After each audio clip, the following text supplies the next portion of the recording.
To, kalubale gare ku ga masu kallon AA Rufai a matsayin mahaukaci. Irin su Malam AA Rufai mutane ne da suka zo daga future, mutane ne wanda suka zo daga rayuwar da za a yi nan gaba.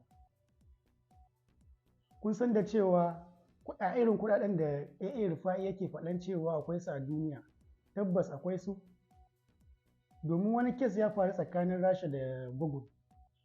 Rasha ta ci Google tare decillion 20 decillion dollars, wasu ma suna cewa 25 decillion dollars, wanda wayannan kalmomin kuɗin muna jin su ne kawai a bakin AA Rufai.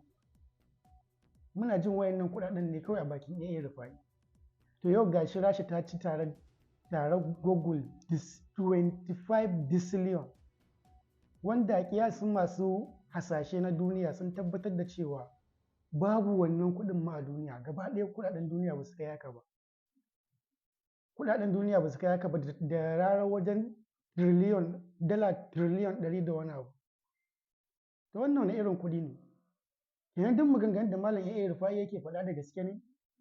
Akwai irin wayannan kuɗaɗen a duniya? To yanzu ta yaya Google za ta biya wayannan kuɗi?